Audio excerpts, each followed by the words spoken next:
Esta trágica história completa um ano hoje. Com milhões de brasileiros insatisfeitos com a eleição de um presidente ex-presidiário e mais um monte de coisas que infelizmente eu não posso falar, pois nós vivemos numa democracia relativa. No dia 8 de janeiro de 2022, por volta das 13 horas, milhares de brasileiros caminharam em direção à Praça dos Três Poderes. Invadiram os prédios públicos e transformaram em vandalismo o que até então era uma manifestação pacífica. Ou seja, fazendo tudo que a esquerda mais queria e já está acostumada a fazer inúmeras vezes no Brasil. Destruindo e depredando os prédios dos três poderes: judiciário, executivo e legislativo. Pronto. Aí começa a história do que talvez seja a maior a maior narrativa da história do Brasil. Jornalistas, artistas, algumas autoridades representantes dos três poderes se unem, entoando uma única narrativa. O Brasil sofreu uma tentativa de golpe.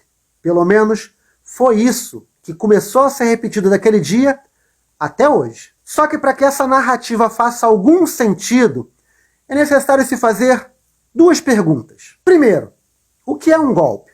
Eu vou ler para que não tenha nenhuma dúvida. Golpe de Estado é a destituição ilegal, seja por meio de força das armas ou de uma ação política e jurídica ilegal de um governo legitimamente constituído. Segunda pergunta, o que é necessário para que um golpe aconteça? Seja executado.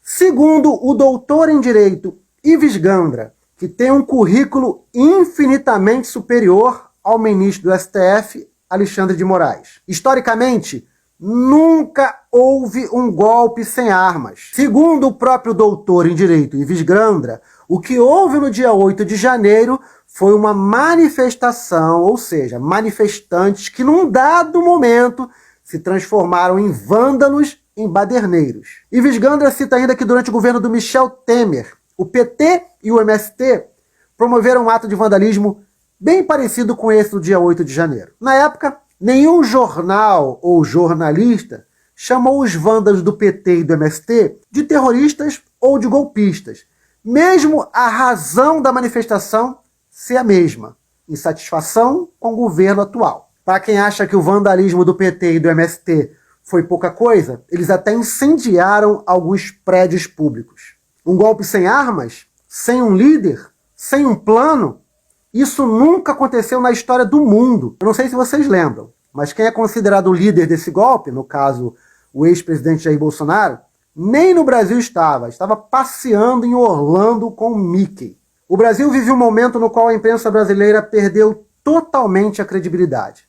Basta você acompanhar nas redes sociais e você vai ouvir a voz de grande parte dos brasileiros. Pasmem! E para completar toda esta narrativa sem nenhum sentido, para piorar ainda mais toda essa ideia estapafúrdia, recentemente, há poucos dias, Alexandre de Moraes deu uma entrevista para o Grupo Globo, onde ele disse que havia um plano para que ele fosse enforcado em praça pública no dia 8 de janeiro. Sendo que o mesmo nem estava no Brasil. A verdade é que haviam poucas autoridades nos prédios públicos. Dia 8 de janeiro foi um domingo. Para todo mundo que possui cérebro, o jornalismo brasileiro virou uma chacota. Eu não acredito que a tecnologia brasileira tenha evoluído tanto que já dá para enforcar alguém via Bluetooth.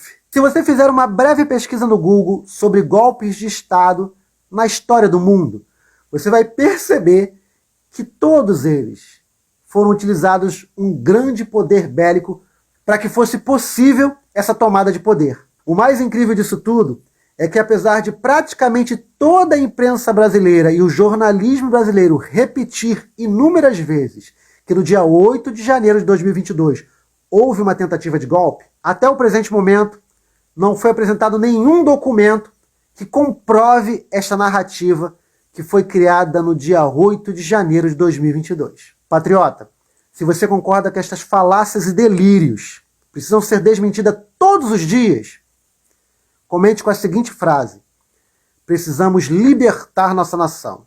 E se você não me conhecia, muito prazer. Eu sou Júlio Molina, o marqueteiro sincero, e comigo não tem fake news.